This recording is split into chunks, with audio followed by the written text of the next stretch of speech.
Mil disculpas por el retraso, pero se atravesaron circunstancias de fuerza mayor que nos obligó a retrasar este evento para iniciarlo a la 1 en punto de la tarde. Va a comenzar la maestra Erika Granados con unas palabras de introducción a la misma relativa a la presentación de la primera traducción textual en español en toda Iberoamérica del escrito de Carlos Marx, La Guerra Civil en Francia. Gracias, doctor. Gracias, bienvenidos, buenas tardes, les agradecemos la presencia. Y bueno, desde la Coordinación de Ciencia Política estamos muy gustosos y honrados de que el doctor David Álvarez Saldaña nos haya sumado a la coordinación del evento, que ustedes ven hoy es una presentación de una traducción de las obras de Marx. Sin embargo, viene siendo parte de un ciclo de presentaciones de las traducciones de 4 obras de Marx del alemán al español, donde el doctor Álvarez Saldaña es el traductor.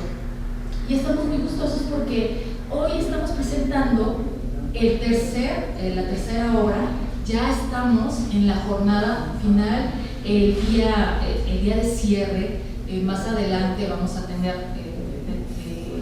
de 3 a 5 de la tarde vamos a tener la última sesión con la última presentación de las obras, y los invitamos a quedarse, a acompañarnos para la siguiente sesión también.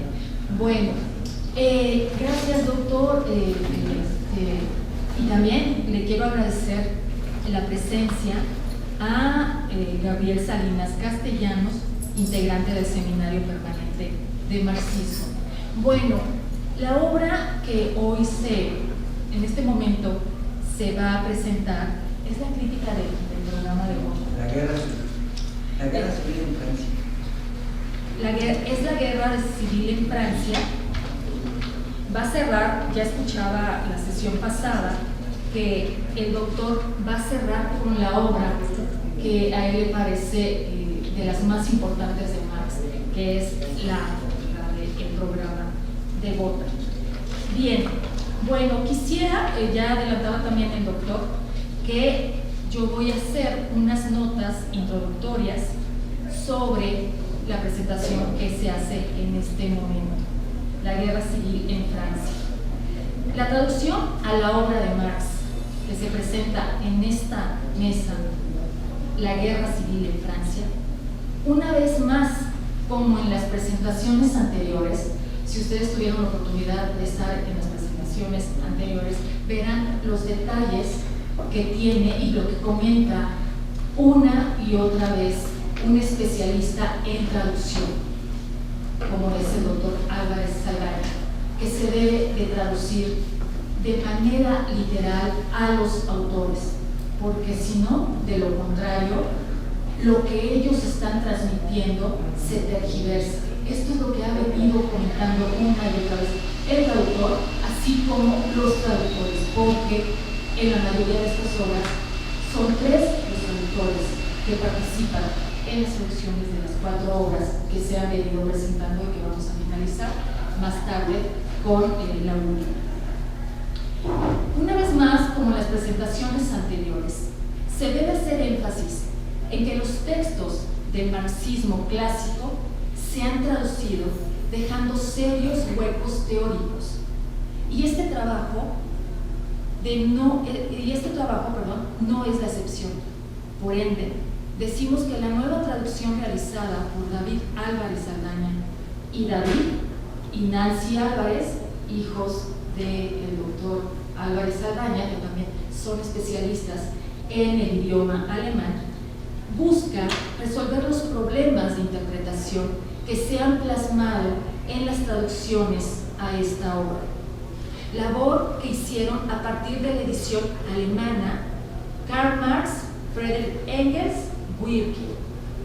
Es en este sentido que mencionan, aquí cito, El propósito de nuestra edición es recuperar, cito al autor, el propósito de nuestra edición es recuperar uno de los textos principales de Marx que forjaron, junto con la obra de Engels, el marxismo.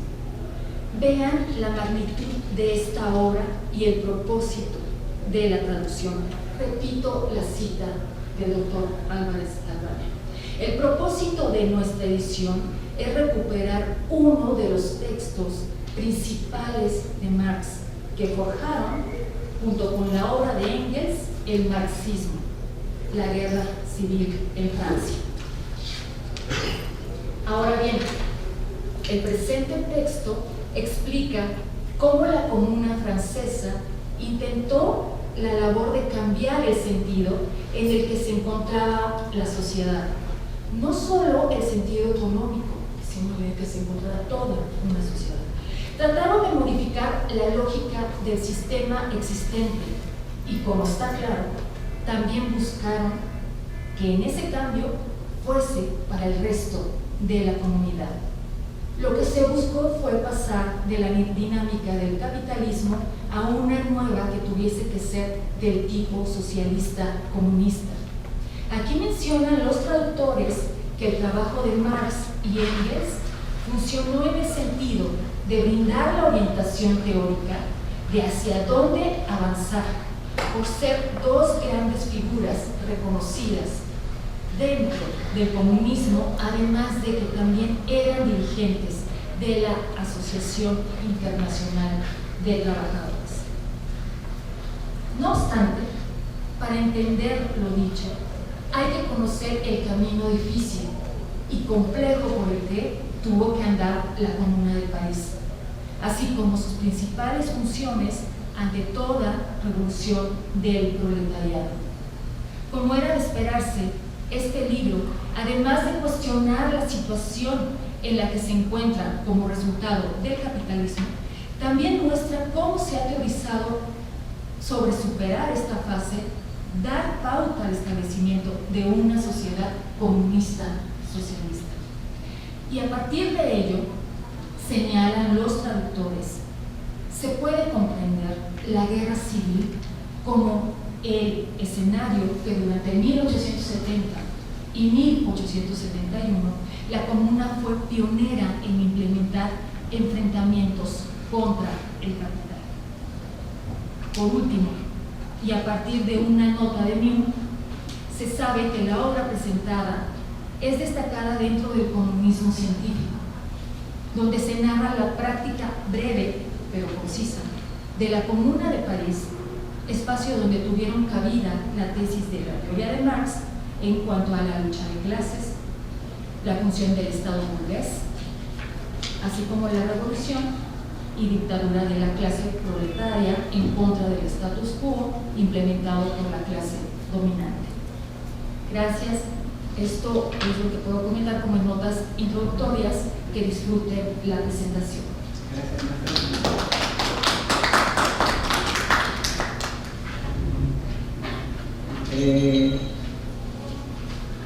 Me veo obligado a comentarles lo embarazoso que fue organizar estas presentaciones por lo puntual que implicaban ellas y lo difícil que fue aceptar para muchos docentes e investigadores participar en las mismas. Estas traducciones resultan pues, de difícil aceptación para muchos simpatizantes del marxismo, pero a la vez muchos riesgos, porque lo que ellos creían que había dicho Marx y Engels en determinado momento es insostenible, no hay modo de probar. Entonces podía moverse el tapete, como vulgarmente se dice, y pensaron mucho su participación, de manera que hasta el último minuto, por ejemplo, hoy estuvimos esperando a una compañera que venía del interior de la República, perteneciente a una organización comunista, que finalmente no llegó por algún motivo. Probablemente haya sido también este compromiso para ellos y en general, lo que les digo, para la mayoría de la gente que invité, de encararse a una realidad diferente de la cual estuvieron ellos ajenos, y por lo mismo creyendo en una interpretación que a estas alturas, ya con la publicación del Caballito, cuestiona su formación, pone en tela de juicio sus opiniones al respecto, y resulta para ellos de compromiso aceptarla, comentar por su pasado ya tambaleante, ya decadente, o ya arcaico o antiguo. Bueno, eso es en cuanto al paréntesis que me veo obligado a comentárselos por la ausencia hoy de una participante. Comienzo mi escrito. Primero que nada, muchas gracias por su asistencia e interés por esta presentación. Terminando de hablar yo y mis compañeros de mesa, ustedes podrán formular desde sus asientos sus preguntas a cualquiera de nosotros para intentar de nuestra parte responderles. Mediante este evento damos a conocer formalmente a los lectores en general, en idioma español, la edición del escrito de Carlos Marx, La Guerra Civil en Francia. Entremos de lleno al problema de la edición soviética del escrito de Marx, lo cual nos permitirá compararla en cuanto a edición, traducción y contenido textual con la que traduje y publiqué junto con los hermanos Álvarez Vidal en ediciones del Caballito. Como es sabido, la Guerra Civil en Francia tuvo su mayor difusión en idioma español a través de la edición de las obras escogidas de Marx y Engels en 3 tomos, publicada en los años 70 del siglo pasado. Esta edición, según la última página del escrito, el texto de Marx viene en el tomo 2, y me refiero a la página 259, dice que, cito, publica de acuerdo con el texto de la edición de 1871. Eso es todo lo que nos dice esta edición respecto al texto base, a lo que medio mundo conoció en la década de los 70 y hasta la fecha de esta obra de Marx. Sin embargo, en ese año hubo 3 ediciones en Londres. Esto nadie lo sabía hasta ahora, a través de la publicación del Caballito. Y hubieron 3 ediciones, no porque las haya incautado la policía o cosas por el estilo, sino que fue un éxito comercial. Las 2 ediciones anteriores se vendieron pronto, en el transcurso de un par de meses, entre julio y agosto de 1871, que es cuando se publica este escrito en forma de panfleto, se agotan. El tiraje para ese entonces, porque se conoce, fue el primero de 1000 y la segunda de 3000, y se vendieron en un santiamén. Era necesario hacer una tercera. Todo esto que estoy mencionando lo narra la edición de este escrito en la de mayor cuidado editorial, que es una en lengua alemana que lleva el nombre de Neo, Marx, Engels, Werke o Werke, como se diría en español. En la segunda edición y en la tercera, Marx hizo correcciones varias, y lo consigna la edición de Neo.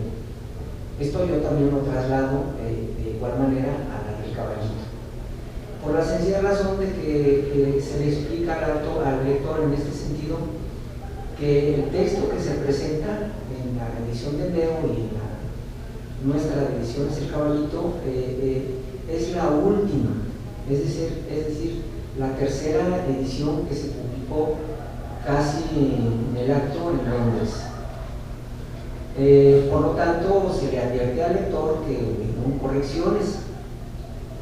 Por aquello de que se quiera publicar a Marx como hace Ediciones Progreso según la primera edición, por cuestiones de edición crítica, las ediciones críticas siempre nos dan cuenta de los cambios que van presentándose en las diferentes ediciones.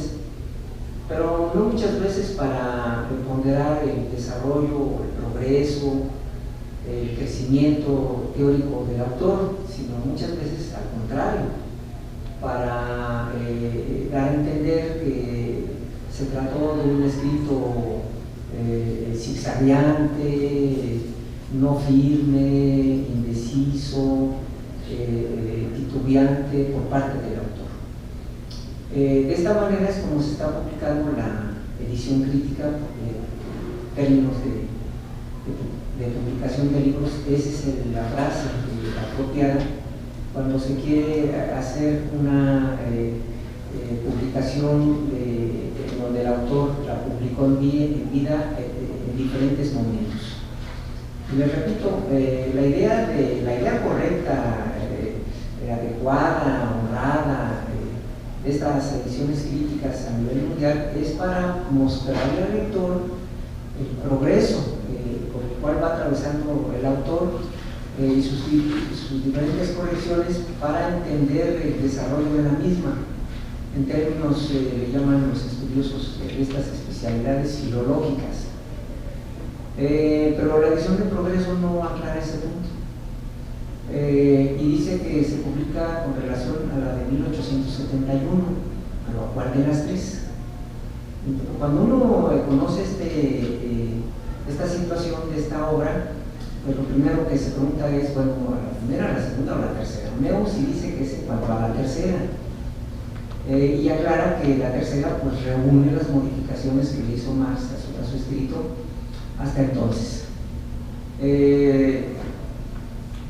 En esa ciudad de Londres vivía Marx, no precisamente en el centro de Londres, él vivió siempre en las afueras de Londres, que eran los suburbios pobres de esa ciudad, y a la vez sede de la Asociación Internacional de Trabajadores, conocida como la Primera Internacional, de la cual Marx era pues, la cabeza, era el principal motor de esa asociación, sin menospreciar o no reconocer el trabajo de una veintena más de personas de carácter internacional con la misma pujanza, es decir, organizar al proletariado en ese entonces a nivel internacional para enfrentar su lucha también a una burguesía no nacional sino internacional que ya estaba organizada en ese entonces en lo que se conoció históricamente como la Santa Alianza. Era Rusia, Austria, Inglaterra a la cabeza, con otros países europeos que tenían la idea de repartirse Europa, de despojar al imperio francés de sus colonias y detener el movimiento obrero de tipo comunista dirigido principalmente por Marx y Engels. Esa fue la razón de por qué se publica en alemán. Tuvo Marx el cuidado de publicar en alemán este escrito, aunque dominaba a la perfección por tener ya varios años residiendo en Inglaterra, de hacerlo en idioma inglés. Recordemos que la guerra civil continuó en Francia, es un escrito patrocinado por esa asociación obrera. O sea, extendieron la charola, como vulgarmente se dice, para que se juntara el dinero suficiente y se pudiera publicar a nombre de esta asociación. No es un escrito a nombre de Marx, así no salió publicada la guerra civil en Francia. Salió publicada como un manifiesto, un mensaje de la Asociación Internacional. Esto es digno de mención porque Marx en ese entonces es dirigente, no es teórico, ni es investigador a secas, ni alguien preocupado por el desarrollo de la humanidad, o un filántropo, como muchas veces se le presenta. Él es dirigente obrero.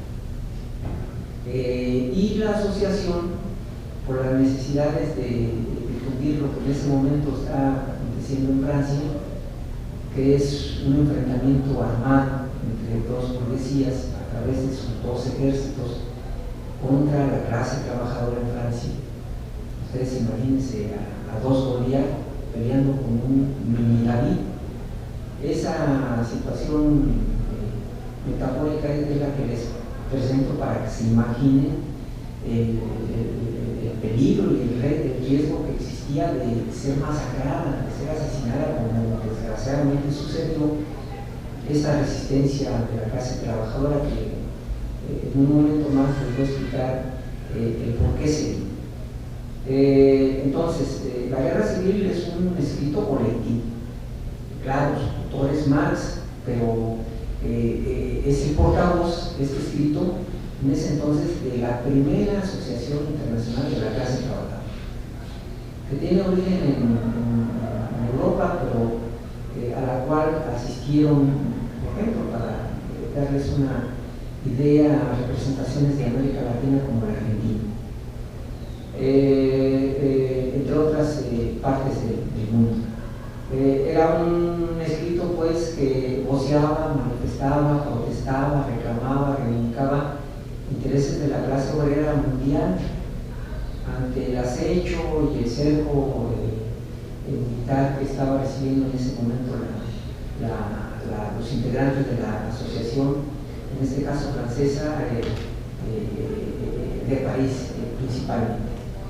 Este escrito pues estaba destinado a todos los integrantes internacionales de esta asociación para apoyar en todos los niveles, no solamente económico. Se montó una campaña formidable, respetando las proporciones con las que realizó la burguesía francesa y alemana, para defender la vida de los integrantes de la clase obrera parisina. A estas alturas ya había sido derrotado el ejército francés. Se disputan por cuestiones dinásticas cierto dominio en Europa, pero también cierto dominio de las colonias a nivel mundial, Alemania y Francia. Se enfrentan en una guerra militar, que no se resuelven las fracciones de la burguesía de otra manera sus diferencias, y pierde el ejército francés. Encarcelan a Luis Bonaparte, toma posesión geográficamente hablando de Francia, Bismarck, que es el que encabeza la invasión alemana como dirigente alemán, y la consigna es asesinar, derrotar militarmente a la Comuna de París. La Comuna de París es el resultado de la organización de la clase trabajadora, que ante la traición de su burguesía y la invasión de Alemania, porque Alemania ocupa militarmente, o sea, se mete con su ejército hasta París, y se queda allí 8 meses, con el propósito de que si no aceptaba el pueblo de París, por eso creo que en la portada de este libro aparece una imagen que alude a los diferentes estratos, niveles y clases que París en ese momento defienden su nación, defienden los intereses de Francia como nación, no como imperio, en donde participan mujeres, participan organizaciones artesanales, de la pequeña burguesía, agricultores, campesinos, pero principalmente, a razón del 80-90%, clase trabajadora. Ante esta invasión, pues la Asociación Internacional, que todavía eran vísperas para que sucediera, decide apoyar con todo. Por eso les aclaraba que no solo económicamente, sino en términos de propagandísticos, de refugiados, de prestar sus casas para que esta gente pudiera hacer lo que ahora hacen los ucranianos en Estados Unidos y en otras partes del mundo, que pueden llegar de huéspedes, porque no tienen ni dónde vivir, no tienen dónde comer, no tienen dónde realizar sus necesidades básicas. Y también la asociación pues no se tapó la boca para decir que era un apoyo incondicional en contra de la burguesía francesa, pero también en contra de la burguesía alemana en 1870. El diagnóstico que hace Marx ahí en la guerra civil en Francia resultó como pasó. Es decir, en ese escrito nos dice que Alemania va a derrotar a Francia militarmente, que va a invadir este territorio y que se va a ir con todo contra la clase trabajadora por los intereses reaccionarios de este gobierno prusiano encabezado por Bismarck, y como parte de la Santa Alianza. El enemigo ya no era tanto la burguesía francesa, por esta cuestión dinástica de si pertenecían o no a una casa heredera a ciertos dominios, sino directamente en contra de la clase trabajadora. Estamos en 1870, el fantasma que recorre Europa, que escribe Marx y Engels en 1848, pues ya tiene cuerpo y uniforme, son los ejércitos imperialistas en contra de la clase trabajadora con el propósito de exterminarla y sobre todo de exterminar sus aspiraciones de tipo comunista. Por eso se llama Comuna de París. Así se bautizó por la gente que participa en este movimiento, no solo clase trabajadora, de esa manera.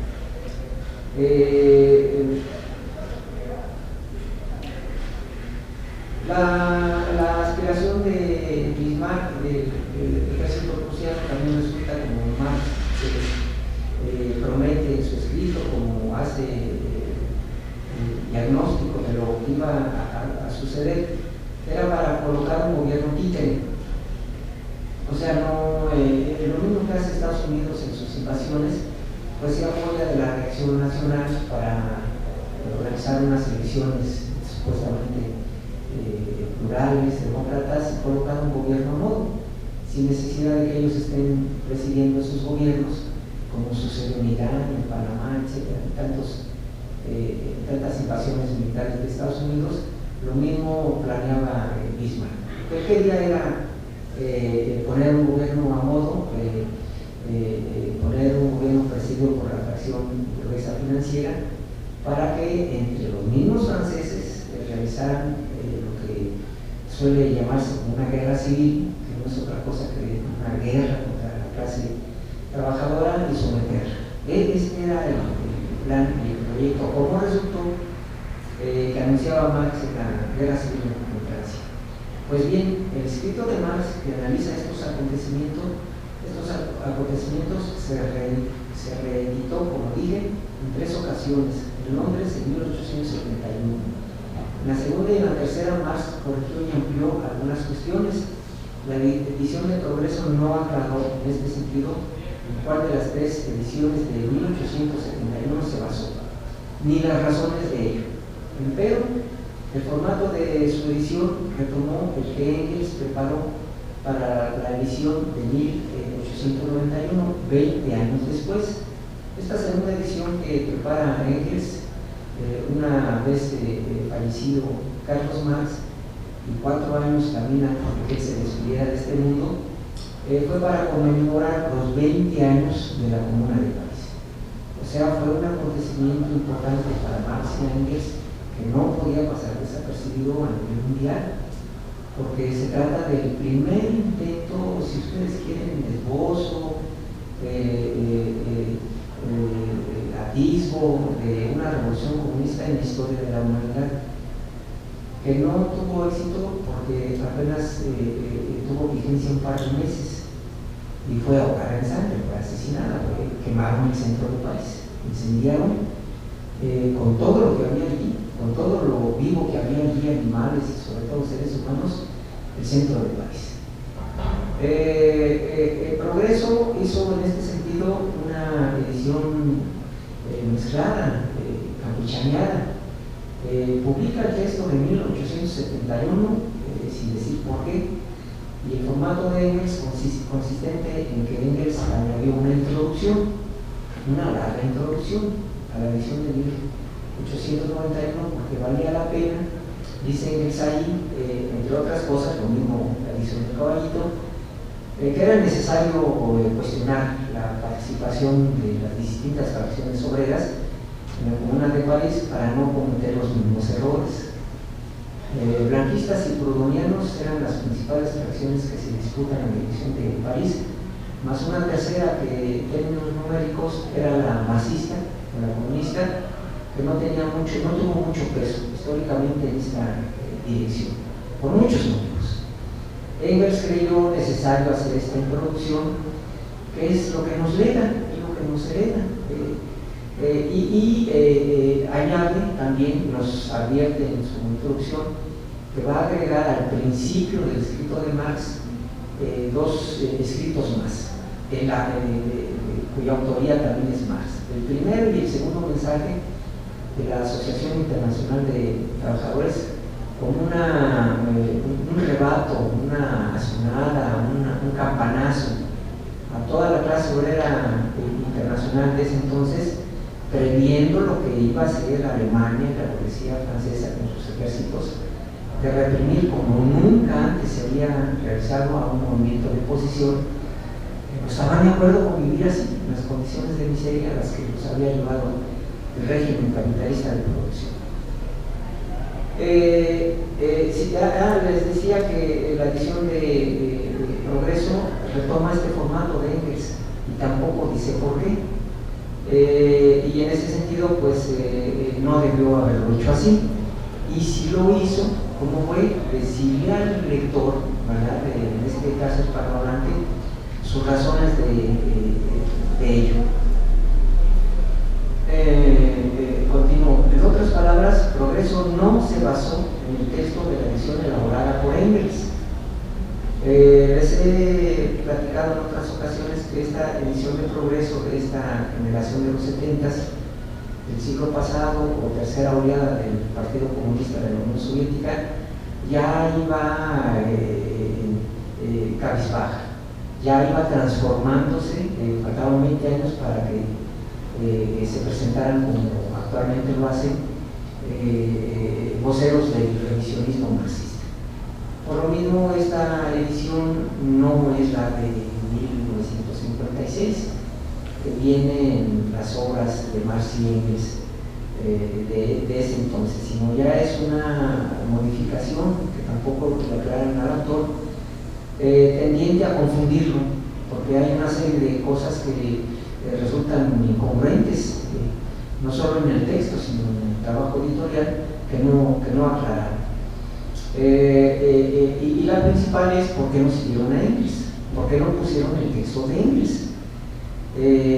Porque Engels es el editor de esta edición de 1871, la cual es acompañada por su introducción y por dos escritos más,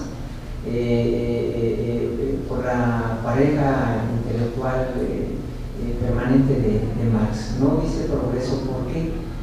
La razón oculta o implícita es porque comienzan a separar a Marx y a Engels como hasta la fecha. Creen que uno era el ayudante del otro. Creen que Engels era el segundo violín, que era el que poseía el dinero, el que financiaba los gastos económicos de Marx, pero hasta ahí. O que va a ser el que se va a encargar de elaborar la leyenda, según ellos, de Marx para la posteridad. Pero que la talla intelectual de uno y otro no son las mismas, y que merece pues, los elogios, el reconocimiento o el respeto, en todo caso para ellos es Marx, pero no Engels. Esta edición pretendía hacer esto mismo, y esa fue la razón de por qué no retomó el texto de Marx, el texto de Engels en cuanto a la guerra civil en Francia. Así, su edición de Progreso fue un tutti frutti. Nuestra traducción, es decir, la edición del Caballito, en cambio, precisa con exactitud que el escrito de Marx se basa en la publicación de Engels en 1891. La guerra civil en Francia que publicamos en el Caballito sí respetó la voluntad de Engels, tal como él la preparó 4 años antes de morir. Así la reprodujo la edición soviética y alemana de 1956, y así hacemos nosotros respecto a la de 2020. Y por lo tanto, también se respetó el formato de Engels, compuesto de una introducción, de 2 escritos previos y de la redacción y el texto principal del escrito, tal como Engels, basado en los escritos originales de Marx, lo publicó en su momento. Continuando con las debilidades de la edición de Progreso, menciono que su publicación eliminó 18 páginas completas en formato medio oficio que contienen en la edición de Meu, de la Marx Engels Verke, de 1956, información valiosísima sobre lo que sus editores llamaron datos de sus vidas y actividades. No una ni dos, 18 páginas.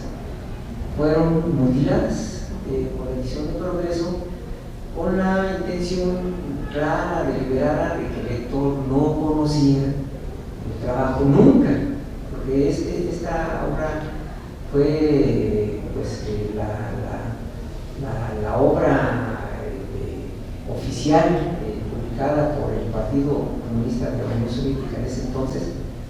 No conociera las actividades revolucionarias de Marx y Engels al momento del acto de estar escribiendo este escrito hasta su publicación. Entonces no es cualquier cosa, o sea, no estoy hablando de que quitaron una coma o un renglón, estoy hablando de estas 18 páginas, como les platicaba, que no publica la edición de Progreso.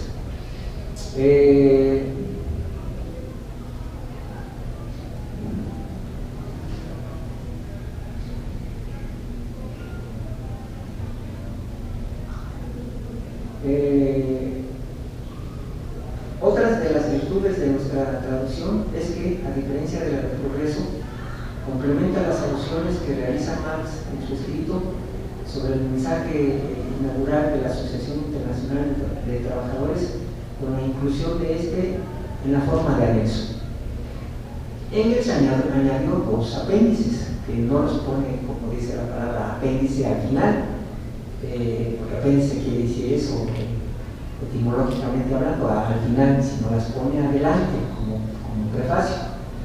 Pero en el escrito de Marx alude varias veces al mensaje inaugural, es decir, al mensaje elaborado por Marx, que se da en una asamblea pública en Londres de esta asociación internacional. Como Marx la alude varias veces en su escrito y Engels no la incluyó, entonces nos tomamos el atrevimiento, pero para bien el escrito de Marx, el lector, de colocar este mensaje inaugural ahora sí como apéndice, forma parte del libro, este mensaje en uno de sus apéndices.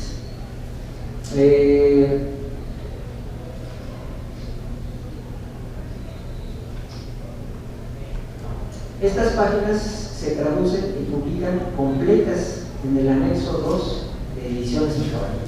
O sea, no le quitamos nada, ni una coma. Así como fueron publicadas en 1956, así se traducen por su importancia.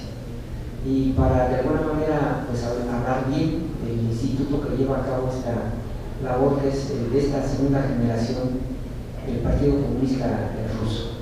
En este anexo se da a conocer por primera vez, dirían, porque se añadieron estos otros dos anexos, la relación política entre la Asociación Internacional de Trabajadores y Marx por un lado y la dirigencia de la Comuna de París por el otro. No se sabe en español que Marx sí participó en este primer intento de revolución comunista, a diferencia de como lo presentan. Filósofo, escritor, meditativo, reflexivo, bibliófilo, etc. Ponen muchos adjetivos menos militante comunista. Claro, pues de lo que se trata es de esconder eso. La edición de Neo publica un montón de información, ¿verdad? Esas 18 páginas, en donde se conoce por primera vez en nuestra lengua que Marx sí tuvo relación directa con la Comuna de París. Esto es grandioso. Él no estaba en Londres leyendo los periódicos en su sillón, ¿verdad? A ver cómo se medio mataban en París los trabajadores. Él se carteó con la dirigencia, eran 14 comisionados elegidos democráticamente, en el sentido de revocarlos en cuanto dejaran de cumplir las órdenes de la base, es decir, de la clase trabajadora, a través de cartas. No podía ir a Marx Europa porque estaba amenazado de ser detenido y encarcelado si pisaba suelo europeo. El que fuera, si entraba por España, por Portugal, por Alemania, por Francia, por los Países Bajos, por donde quiera que entrara más, ya estaba el camino preparado con órdenes policíacas de detenerlo y encarcelarlo. Marx no podía ir personalmente a Francia, pero tenía su yerno. Su yerno, Paul Laforgue, es el encargado de llevar las cartas de manera secreta entre la Comuna de París y Londres para que las leyera Marx. Y estas cartas no son, vienen ahí en ese anexo, ojalá se interesen y los puedan leer, para que vean que no fue una decisión unipersonal de Marx de dirigirse a la Comuna para darles línea, sino totalmente lo contrario. Los dirigentes de la Comuna le piden consejo a Marx vía secreta. Todo esto se conoce porque se conserva el borrador de una carta. Los originales, pues seguramente los quemó mismo Marx o los dirigentes de la Comuna para no incriminarse más, porque eso hubiera significado cárcel inmediata y probablemente pena de muerte para sus propietarios. Nada más se conserva un borrador. Y otro dirigido a la Comuna de París, pero que contiene cosas no directamente de estrategia política o de lucha militar, como este borrador que les cuento. Esto no se conocía en español y vemos que en su momento pues Marx era una lumbrera, era el faro que dirigía, aunque muchos no lo presentan así, pero que hay pruebas documentales para demostrarlo, el movimiento internacional de la clase trabajadora. Le piden consejos, en especial el comisario o el secretario de Industria y Comercio, de nombre Leo Frankel. Existe la carta de Leo Frankel, firmada por él, dada por Laforgue y una serie de otros contactos para hacerla llegar a los transbordadores que partían de las costas francesas a Inglaterra, luego introducirla a Inglaterra, llevarla a Londres, todo vía clandestinaje y llegar a las manos de Marx, para que a su vez contestara. ¿No les parece esto grandioso?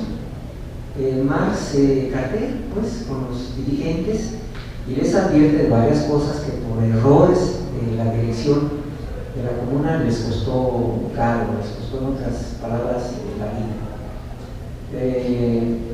La relación entre la organización proletaria y el gobierno de la Comuna no se limitó solo al apoyo a través de la propaganda impresa, el combate periodístico, el sindicalismo internacional o de la colecta económica, que ya de por sí significaba una gran solidaridad fraternal. Ya ven que es para la gente pobre o humilde muy difícil desprenderse de un centavo, de un franco, de un chelín, de una libra, para apoyar un movimiento así, lo hicieron. El contacto entre la asociación y la Comuna fue, además, un intento de cooperación mutua, directa y orgánica, que no logró fructificar por las cuestiones que se explican ahí. Ahí en este anexo yo menciono, traduciendo la información de la edición de 1956, por qué fracasa. Y se los adelanto porque hay una serie de disputas internas. Hay una serie de disputas internas que consideran la influencia del marxismo y su proyecto de comunismo como no aceptable.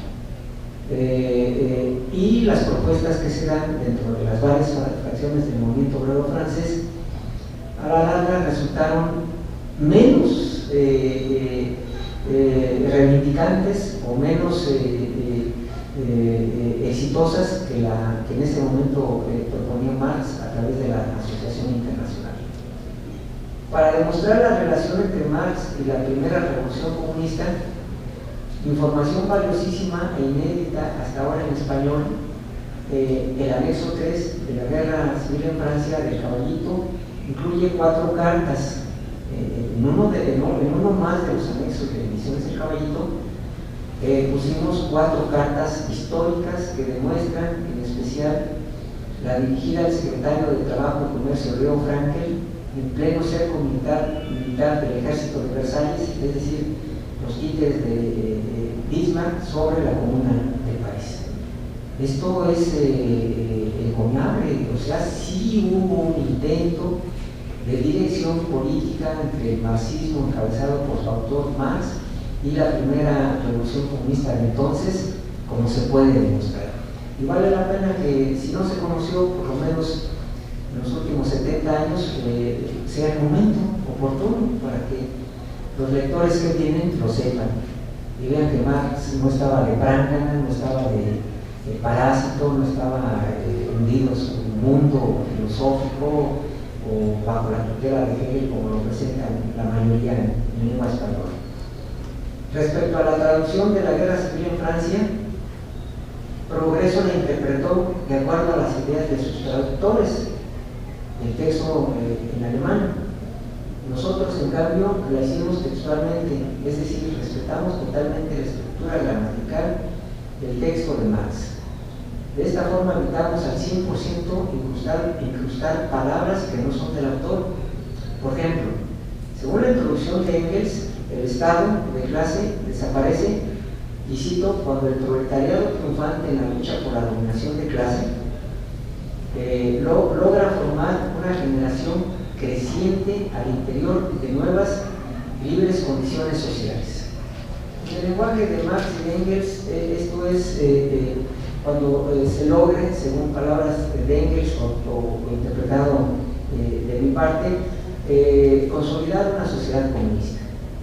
La gente que esté al frente de esta sociedad por sí mismas, es decir, ya con relaciones de este tipo, o para ser más explícito, una vez que se logra recuperar por primera vez en la historia de la humanidad, que la riqueza producida en términos sociales regrese al productor directo, velado y tutelado este proceso por una autoridad, en ese momento todavía el Estado proletario, pues se consuma.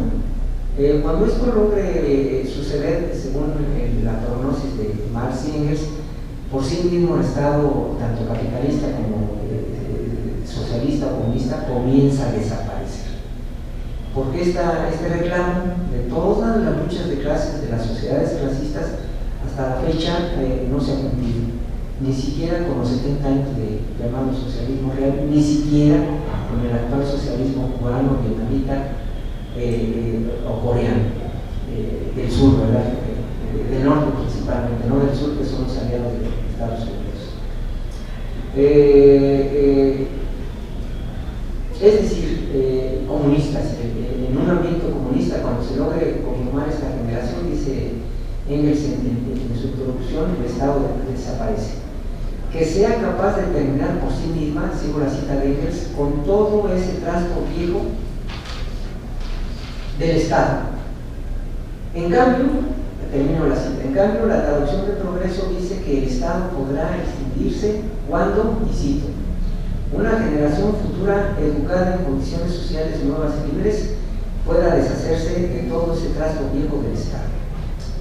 Progreso quitó la frase que indica la muerte del Estado capitalista, cito, hasta que una generación creciente al interior de nuevas y libres condiciones sociales lo realice, y puso en su lugar, cito, entre tanto una generación futura educada en condiciones sociales nuevas y libres pueda ser. La palabra educada, entre otras, no la escribió Engels y no existe en su introducción.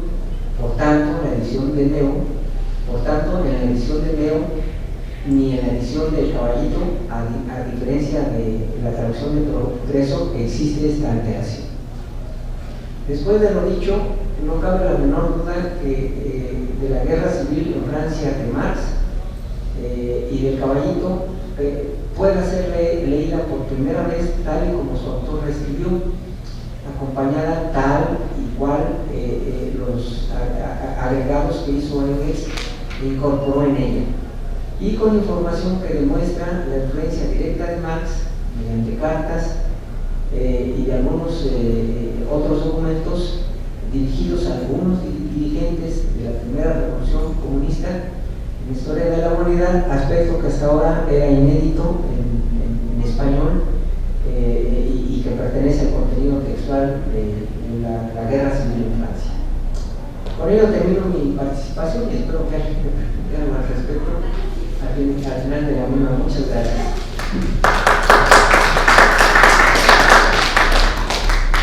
Terminamos esta presentación accidental, por lo dicho antes, con la participación de Gabriel Salinas. Él es integrante de una organización política que se denomina Seminario Permanente de Marxismo, y a los cuales me acerqué porque están abiertos a la discusión a cualquier nivel y sobre todo a la recepción de los escritos de Marx, sobre todo tal como ellos los escribieron, siendo mexicano, ¿no? Siendo hispanohablante.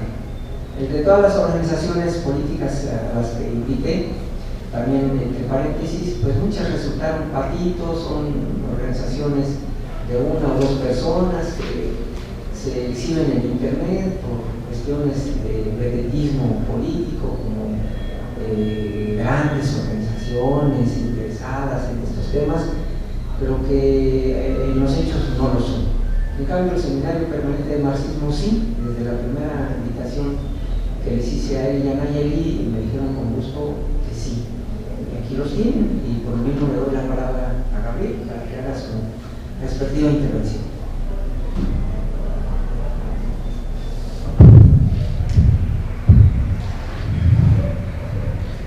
El sereno país trabajador de la comuna se convierte de repente en las manos sangrientas del orden en un pandemia. Y que si no este mismo derrotero ha seguido el mundo después de la desintegración del bloque socialista a nivel internacional. Hoy somos testigos del pandemonio mundial, como Marx fue testigo del pandemonio parisino. Quiero agradecer al doctor David Álvarez Saldaña por la invitación, traductor incansable de Marx y Engels. Es un honor invitarme a comentar el siguiente libro. Mi comentario se verterá sobre los elementos que componen el libro: prólogo de David, prólogo de Engels, los dos mensajes de la Internacional en 1870, el mensaje del Consejo en 1871, el mensaje inaugural de la Asociación Internacional en 1864, los anexos sobre la actividad política de Marx y Engels. Antes de abordar los temas, quiero llevar a cabo una denuncia, aprovechando que se tiene el micrófono y es el momento. Las calumnias que se han hecho en contra de los institutos Marx y Engels de la Unión Soviética y Alemania Democrática por su edición Marx y Engels Werke llegan al absurdo y para muestra un montón. Quiero citar a dos personeros, uno a nivel internacional y otro a nivel nacional, por calumniar a la Marx y Engels Werke y ensalzar el trabajo que está haciendo la Mega Fundación. Ya sé que David dirá que son víboras en la cabeza de Medusa que ya cortó, pero debe quedar patente estos dos nombres. Me refiero a la cabeza de Medusa, a la edición de la Dirección Alemana. Ahí pueden encontrar ya pues, esta batalla que ya terminó. Pero bueno, quiero hacer como esta denuncia. El primero es Michael Radke, editor de Mega Fundación, el cual augura que se tendrán los 114 tomos para 2050. Van rápido. Entonces, y miembro de la revista catalana Sin Permiso, que a continuación cito. Habla Radke. Así, Marx y Engels nunca han escrito un libro titulado Ideología Alemana. Esta fue una de las obras principales del marxismo-leninismo. El original, hasta ahora solo disponible en partes, es una serie de artículos ordenados de modo completamente distinto, fragmentados. No es una obra clásica, pero el documento es un proceso abierto de búsqueda y aprendizaje como el que hacen los grandes sabios. Ya como mencionaba David, a Marx y Engels se les puede llamar sabios, se les puede llamar incluso hasta revolucionarios, pero nunca comunistas. La otra persona es una alumna de Enrique Dussel, y que en este, bueno, y no cualquier alumna, es doctora en filosofía, y que en este video de YouTube titulado Katia Colmenares habla sobre Marx aportando temáticas inéditas, del 6 de mayo de 2020, nos habla de la molestia que se tomó la Fundación Marx y Engels en darnos estos 114 tomos. Dice ella, tenemos acceso ahora en el siglo XXI a Marx. El Marx que conocimos en el siglo XX fue escrito y publicado aún. Esta institución, que ella le llama INES, se ha tomado la molestia, claro, la molestia, con todo el presupuesto que tienen, es una gran molestia, Tendremos un Marx sin mediaciones. En español tenemos acceso a Marx de 3 ediciones, y si cita es la OME española, la del siglo XXI y la Fundación de Cultura Económica. Estas se basan en una edición que salió de Marx Engels Werke, ahí está el ataque certero, que se basa en una visión rusa que preparó Stalin. O sea, ya me imagino ahí a Stalin con toda la problemática haciendo las omisiones en las obras, ¿no? Bueno, dice, el Marx que conoció toda la izquierda del siglo XX fue el Marx que preparó Stalin. La ideología alemana es un texto que Marx y Engels, bueno, nada más ella menciona a Marx lo escribió, le ayudo a decir que también Engels escribió, nunca escribió. Fue hecho a partir de un montón de recortes, un Frankenstein, hecho para justificar ciertas ideas. Dice, enfrentemos ahora ya con lo que nos da la fundación, la obra completa. Como ven, las dos participaciones de esta gente son mentiras. Y pasando ya nada más a una denuncia, vamos a pasar ya al texto, que es lo que nos ocupa hoy. Entonces, ¿qué es la comuna? Esa esfinge que pone a prueba tan difícilmente la razón burguesa, dice Marx. También en su prólogo resalta la importancia de la comuna, no solo en el escrito de Marx, sino también para el siglo XXI, los errores y agradecimientos a los institutos de marxismo-leninismo, el por qué no tomar las ediciones de Progreso, la desacertada traducción de comuneros por federados, el graso error de traducción que limita a un proceso de educación la gran tarea revolucionaria y de construcción del comunismo que debe llevar a cabo la clase trabajadora para enviar a los trastos viejos el Estado de Príncipe. La comuna fue la pionera de la guerra contra el capital, ya como se mencionaba esta vez. Se enlistó en esta guerra, y Marx se enlistó en esta guerra desde su exilio en Londres. No solamente se hizo cargo de analizar y recomendar a la comuna cada paso a dar, sino, ya derrotada la comuna, se encargó de recibir a los exiliados en un país en el cual el derecho a morirse de hambre en las calles era muy respetado. Esas son palabras de Laura Lafargue, hablando de cómo, no, perdón, de Jenny Marx, la hija de Marx, hablando de cómo es que ellos ayudaron a los exiliados de la comuna en Londres, en donde la gente le daba igual, era indiferente cómo venían de la guerra en Francia, en París, y cómo los veían con un desprecio, ¿no? Incluso Jenny pierde su trabajo como institutriz en una familia escocesa, porque se sabe que su padre era Marx, y que ella también había participado, como bien lo dice David, pues en esta dirección y este aconsejamiento, ¿no?, de la comuna. Como dirigente político de la primera Organización Internacional de los Trabajadores, Marx guiaba en sus análisis la participación de estos en la política internacional. ¿Cuánto nos falta esta guía en la actualidad? Como decía David, no era un faro en la ribera. Le aconsejó a los trabajadores franceses no votar el plebiscito del 2 de mayo de 1870, de ahí también empieza, ¿no? Los miembros de la Internacional en Francia agitaron a los trabajadores para que no lo hicieran, pero ganó la ignorancia y con ella la guerra de Europa. La misma forma democrática en que hoy se arrastra a los pueblos a la guerra y al exterminio. Ahí está el Maidán. David resalta esta faceta de Marx. Otro punto que resalta es la forma en que los autoproclamados socialismos del siglo XXI han llevado a cabo sus transiciones a sociedades más justas y del buen vivir. En sus banderas de transformación han escrito pluralidad, democracia plebeya, autogobierno, buen gobierno, hasta comuna, proponiendo la emancipación del sujeto y soslayando la edificación de la transición al comunismo a partir de los postulados de Marx, gritando a los 4 vientos que no les interesa la abolición del trabajo asalariado. No solamente ellos han soslayado la principal lección de la comuna, también sus intelectuales, como Bruno Bosters, que se aprovecha de la ignorancia de la comprensión de la comuna, de la comprensión, y viene a proclamar su libro sobre la comuna mexicana. Eso lo acaba de hacer, ¿no? Y está todo el presupuesto de los institutos de la UNAM. Copiando a Trotsky, y esto lo hace copiando a Trotsky, Adolfo Gili y su tergiversación de lo que significa la comuna. Y a él le llamó en su libro La Revolución Interrumpida, la comuna de Morelos, ¿no? Entonces, ahí está Marx. ¿Cómo vamos a saber diferenciar estas comunas, patito, como dice David, las organizaciones que nos ofrecen, a lo que significa la comuna? Ese es el aporte de Marx. Bueno, y ahora con la revolución. Esto nos lleva al aspecto más importante de resaltar de la comuna: contraponer el trabajo asociado frente al trabajo salarial. Esta contraposición no es a través de la federación o el trabajo autónomo, atomizado, que proponía Proudhon, sino de una intervención a nivel nacional de las clases trabajadoras y su organización comunal. Nos explica David cómo el trabajo cooperativo crece y se alimenta de las leyes capitalistas y por eso no logra ser una verdadera emancipación del trabajo asalariado y solo insiste en el capital. Porque este trabajo cooperativo ya había sido propuesto antes de que Marx bien entrara en la palestra por como decía David, Roberto Gales, por ejemplo. Bueno, fíjense, hasta eso se aprende, ¿no? Con Progreso, las notas que, bueno, por razones históricas me tocaron leer las obras del Progreso, pues se aprende, se culturiza uno pues con esas obras, pero pues no cabe duda que con la edición que ahorita estamos presentando, pues uno rebasa ya esa cultura que, bueno, que bondadosamente nos dio Progreso, pero esto rebasa con creces todo. Entonces, toda esta comprensión de la tarea de los trabajadores por derrocar a la burguesía y su trabajo asalariado está vertida en su obra cumbre, o como le llama a esta obra la economía política de la clase trabajadora, y con esto me refiero al capital.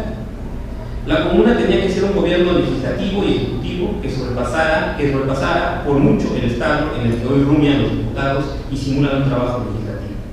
Para Marx, la emancipación política del proletariado a través de la dictadura de sus intereses tenía que ir aparejado con la implementación de sus mismos intereses a nivel económico. En el prólogo de David se encuentran estos puntos explicados a profundidad. Pasemos al prólogo de Engels y su análisis sobre las próximas guerras europeas que vaticina.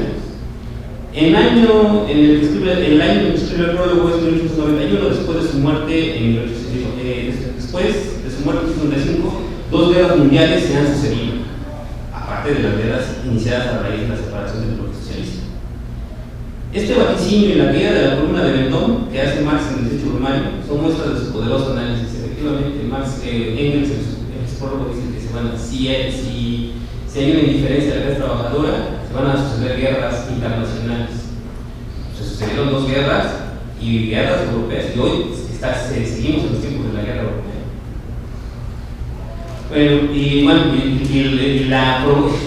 La verdad es que como tuvimos la anterior presentación sobre el 18 de mayo, pues queda patente cómo Marx dijo que se iba a caer la columna de Vendôme y se cayó. Entonces, Engels habla de cómo la internacional implementó la visión política internacional de los trabajos. Es muy importante. Hoy en día no tenemos una visión internacional. Hoy, todos los puntos que suceden a nivel internacional, la caída de los mercados, la tasa de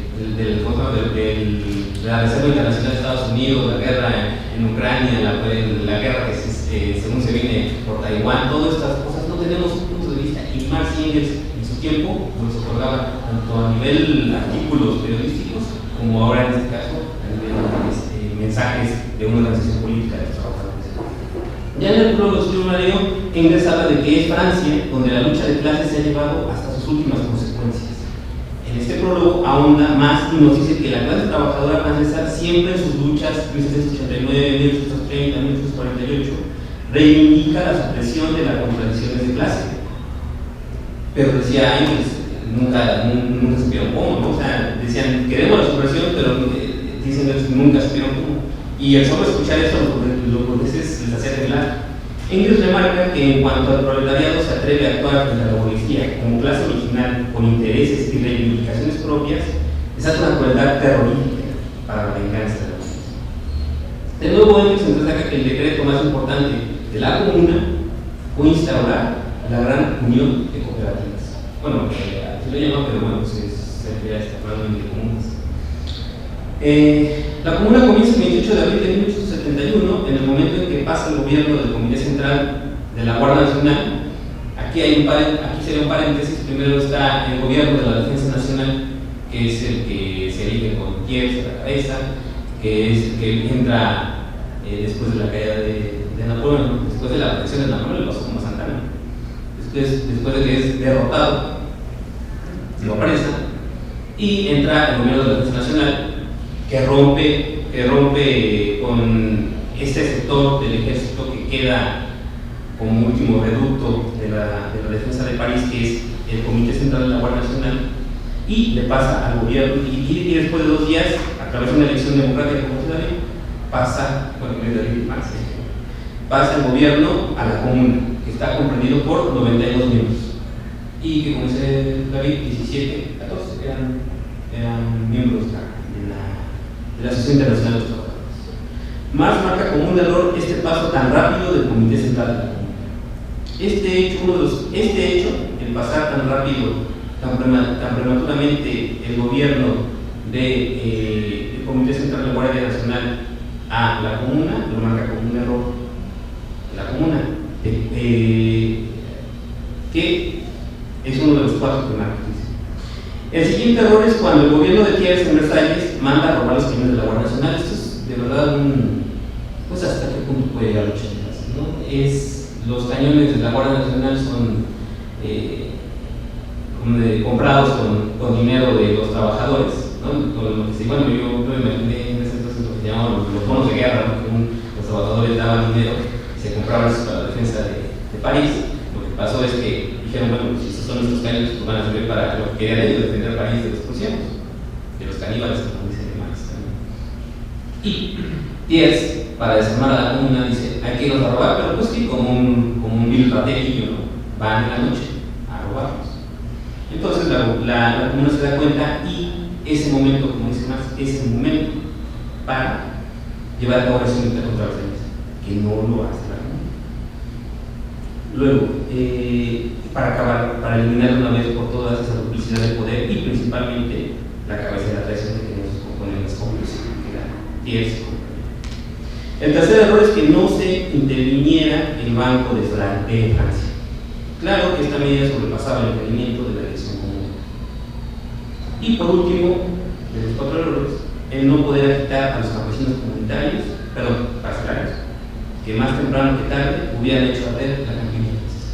Para mí son los datos que Marx incurre la comuna. Marx habla sobre este paso precipitado del Comité Central de la Guardia Nacional al gobierno de la comuna, porque la composición de la comuna tenía en su mayoría a blanquistas en detrimento de internacionalistas y coloniales, lo que hacía que en ocasiones hubiera una deriva de la toma de decisiones, que no quita, como bien dice Marx, el respeto por tan gran iniciativa histórica y por el sacrificio llevado por los comunidades, que se aprestaron en los primeros días de la comuna a condonar los alquileres desde octubre de 1870, quemar la guillotina de la plaza pública, no ser sanguinarios con los prisioneros versalleses, abolir la casa de empeño, bajar los salarios de la administración pública a lo que gana un trabajador, abolir el ejército y sustituirlo por el pueblo armado, revocar a los parlamentarios en el momento que estos ya no sirvan a los intereses de los trabajadores, hacer de la comuna una corporación legislativa y ejecutiva. En lo que respecta a los mensajes de internacional, debemos subrayar que en el primer mensaje de 1870 se enarbola el carácter pacifista de los trabajadores a pesar del ánimo belicista de las burguesías. Aún a pesar de que se escuchan fuertes los tambores de guerra. Esto es muy importante. Marx saca eso en el primer mensaje, dice: los únicos que quieren paz son los trabajadores a nivel internacional. Hoy día pareciera que todos quieren hacer la defensa de Ucrania, la defensa de la guerra, la defensa del imperialismo, y no hay este punto, ¿no? que primó en las organizaciones obreras internacionales. Hay que resaltar porque verdaderamente se logró un internacionalismo que la Segunda Internacional no inculpó y que Lenin, Rosa Luxemburgo, Karl Liebknecht, el hijo, no el papá, bueno, no sé si dice, denunció como la bancarrota de la Segunda Internacional. En el segundo mensaje es en donde Marx aconseja y advierte de los problemas que acarrearía tomar el gobierno con los caníbales a la puerta de París. Este segundo mensaje lo da en septiembre de 1830. Que no se dejaran llevar por la añoranza de sus muertos, que la poesía de su revolución se encontraba en el futuro, en robustecer con la república, sus organizaciones, tranquila y resueltamente. Les dijo que la pasividad de los trabajadores llevaría a guerras internacionales terribles. El augurio fue cierto, pero no por la pasividad, sino por la socialdemocratización, en el caso de Alemania, de los trabajadores, por la de su dirigencia, por la aniquilación, en el caso de Francia, o por el saber por dónde, o por no saber por dónde iría la transición al comunismo, en el caso de Fourier. Por por último y más importante, el mensaje del Consejo General de los Trabajadores de las Instituciones de los Trabajadores resalta las distintas notas al pie de página que difieren con las de Progreso o la edición de lenguas extranjeras de Pekín, que serían las dos ediciones que surgieron en el bloque socialista. ¿Por qué permiten una lectura más ágil? Esto, como les repito, leer los tres tomos era, aparte de que, como menciona David, es una traducción desasiada, es también un problema al momento de ir al pie de página y tener que ir a la parte de atrás y leer y estar constantemente haciendo esta maniobra, pues sí es cansada la lectura. Además de contener las notas biográficas, y en el caso de quien se lo merece, lleva el adjetivo de verdugo de la comuna. Esto es importantísimo. Creo que este detalle que da David, en que cuando leemos general fulano de tal, Thiers, Fabré, toda esta gentuza, y dice después, no seguido, verdugo de la comuna, nos permite redimensionar quién es este personaje. El terror que causó la conformación de la comuna llevó a la burguesía a develar su última mentira, que no tiene patria, que prefiere que ejércitos internacionales profanen con sus plantas su suelo antes de entregarse al proletariado para que ondeen sus edificios por todo lo alto su bandera roja. Para el proletariado era muy importante la unidad de la nación, pero esta solo se podía dar por la Constitución comunal, y esta solo se podía dar bajo el gobierno de la clase trabajadora y en pos de la liberación económica. Esta liberación económica basada en el conjunto de cooperativas que reúnen la producción nacional con un plan común con el fin de que tomen bajo su propia conducción y pueda finalizar la anarquía permanente por sus convulsiones periódicas.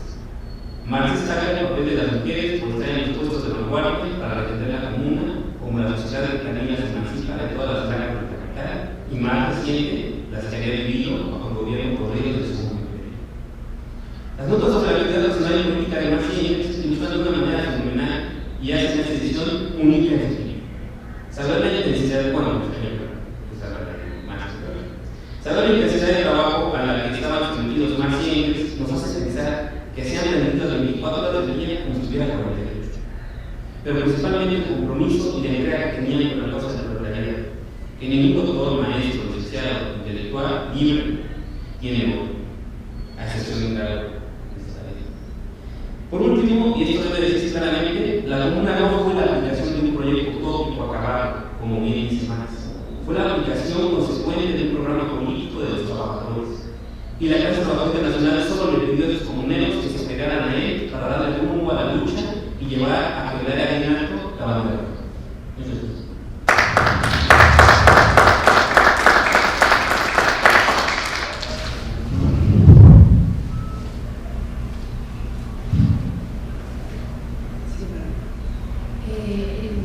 Sí, ¿alguien desea hacer alguna pregunta?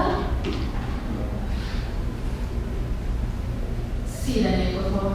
Sí, sobre el editorial Progreso, yo quisiera preguntarle al doctor Álvarez, ¿cuáles son las consecuencias políticas y científicas actuales de nuestro presente que las omisiones y tergiversaciones del editorial Progreso tuvieron para el desarrollo del marxismo repito, tanto en términos políticos como en términos científicos?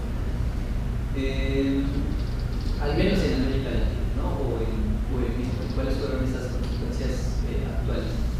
Por otra parte, sabemos que Editorial Progreso pues tuvo aquí en América Latina, que difundía las obras de Marx y Engels de manera muy accesible, hasta cierto punto de manera masiva, y si eso sucedía también en Europa. Entonces, ese problema que tuvimos los hispanohablantes por no leer directamente a Marx y Engels en su idioma y pues, tener que recurrir a las ediciones del Progreso que tenían muchos errores, ¿qué sucedía en Europa? Esa función política que tuvo Editorial Progreso en América Latina también existió en Europa o no. Y si hubo algunas visiones que, aunque sea de manera minúscula, ya digamos se pudieran diferencial de las del progreso, no sé, en el siglo XX, o que comenzaran a denunciar algunos de sus errores, o definitivamente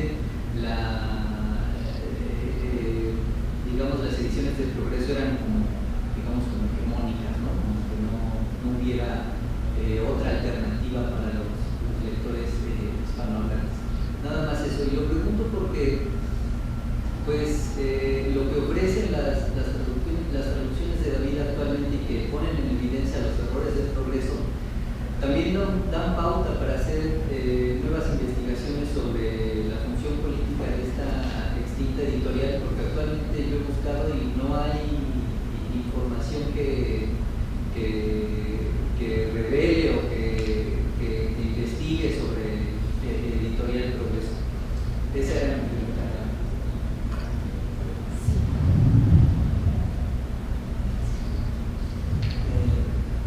Para contestarla de manera inmediata, las consecuencias de la editorial Progreso en nuestra región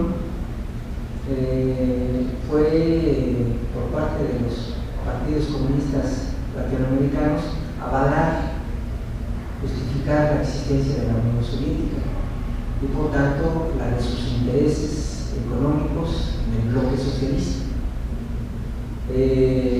Ese socialismo pues legitimaba de alguna manera la existencia de la lucha de clases en la Unión Soviética y justificaba la presencia militar de este país a nivel internacional. Lo que ganaba la Unión Soviética pues era tener canales económicos, canales políticos apropiados para continuar con su proyecto que había nacido desde la época de Lenin. Progreso preparó la edición en este sentido. Lo vamos a ver sobre todo con la siguiente presentación. Les traje unas citas de un prólogo de la edición de 1956 para que vean qué tan preocupados estaban ellos de hacerle creer al lector, al marxista a nivel internacional, que el camino viable y el único era el de ellos. Esto obviamente no fue aceptado por muchas organizaciones, comenzando con las francesas, que es en donde se comienza a debatir la huella editorial del Partido Comunista en las horas de Marx y Engels. Pero se presentan como de manera esporádica, como atisbos. De hecho, las ediciones en inglés, en italiano o en francés son las tradicionales. No han querido realizar un trabajo editorial hasta la fecha, y peor, muchos de estos partidos están supeditados ya en términos de proporcionar investigadores a la actual mega F, es decir, a la casa editorial que deforma y revisa el pensamiento de Marx y Engels. Lo que hizo Marx y Engels en su tiempo, junto con la Asociación Internacional, fue publicar su material solamente si estaba autorizado en los periódicos de la Asociación Internacional de todo el mundo.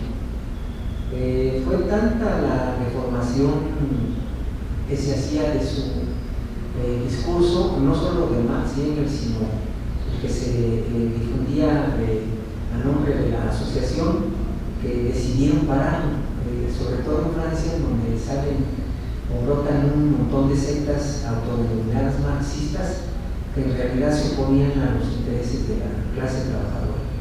Lo que hace Marx y Engels, pero ellos y en su tiempo nada más, fue garantizar la autenticidad de sus escritos solo si eran publicados en sus periódicos.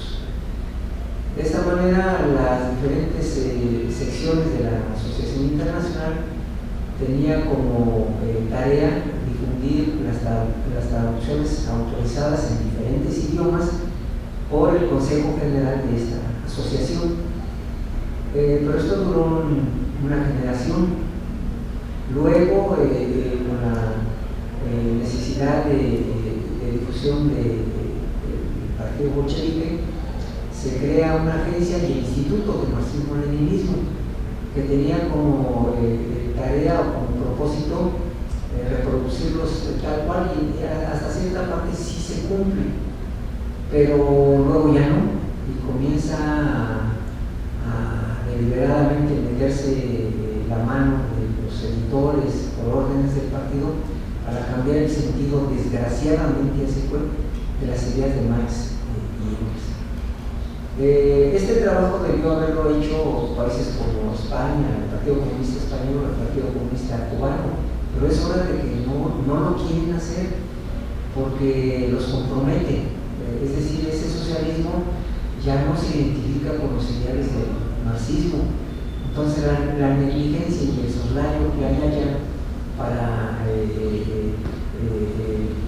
encaminarse a esta tarea, para comprometerse a esta tarea, está aplazado de manera indefinida. No hay un solo escrito en Cuba hecho por cubanos. Mejor los hayas en Uruguay, en Argentina, malos, pero los encuentras. Con la transformación del comunismo en eurocomunismo y luego en partidos socialistas, esta tarea en esos países de Europa en concreto se ha postergado hasta la fecha. Quizás, pero eso es solo así, tal vez nuevas fuerzas revolucionarias, organizaciones políticas encaren esta tarea, pero la reacción lleva a la delantera con la mega F. Por ello la necesidad de comenzar a recuperar, aunque sea en forma minúscula, aunque sea en forma de granitos de arena, este material, ¿verdad? Como hacemos aquí en México con ediciones El Caballito. Entonces, así de turbio, de confuso, de postergado, de indefinido está esta tarea, porque no hay organización política en Europa que lo quiera hacer. Todos ellos se convirtieron, a excepción de algunas organizaciones, como es el caso del triunfo en este mes de agosto del Partido Comunista en Austria, en la ciudad de Graz, que por cierto le están diciendo Leningrad, por el parecido morfológico de Leningrado. El 12 de octubre de este mes, el 12 de agosto de este año, en Austria ganó el Partido Comunista unas elecciones en la segunda ciudad más importante. Quizás lo dirige una mujer, por cierto, que se declara públicamente creyente del marxismo y llegó al poder por voto popular. Esto no se ha dado a conocer en América Latina por obvias razones, y lo conocimos a través de la publicación del New York Times, información que me dio Carlos Belli, por cierto, que lee ese periódico en inglés diario. Viene un artículo hasta con fotografías, pero apenas es una especie de resurgir en Europa en algunas contadas ciudades que quién sabe si tengan como objeto esta tarea editorial que harta falta hace hoy día. De esa manera traté de contestar tus dos preguntas de las consecuencias del progreso y lo que pasó en Europa con estas ediciones. ¿Una pregunta más? Pues no es pregunta, es comentario.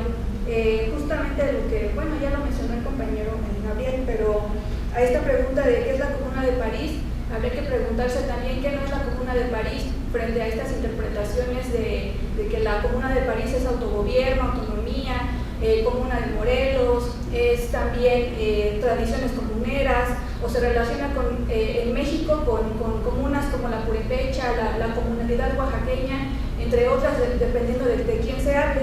Me parece importante citar esta parte donde Marx responde a ambas preguntas: ¿qué es la comuna y qué no es la comuna? Dice: es la forma políticamente descubierta con la cual se podía realizar la liberación económica del trabajo. Sin esta última condición, la constitución comunal era una imposibilidad y un engaño. Frente a los aniversarios de este mes de los caracoles zapatistas y del natalicio de Emiliano Zapata, me parece pertinente no caer en los engaños de lo que ellos dicen que es la comuna o lo que fue la Comuna de París. Hay que diferenciarlo y tenemos hoy las herramientas para hacerlo. Nada más eso. Gracias, Nayeli, muy interesante. ¿Alguien más? Bueno, pues siendo así, cerramos el evento de este momento. Los invitamos a quedarse para las 3 de la tarde en la última traducción que se va a revisar el texto de los textos que tradujo el doctor David Álvarez Saldaña. Muchas gracias, doctor. Gracias, Gabriel. Hacer el difícil trabajo de moderador. Gracias, doctor. Gracias.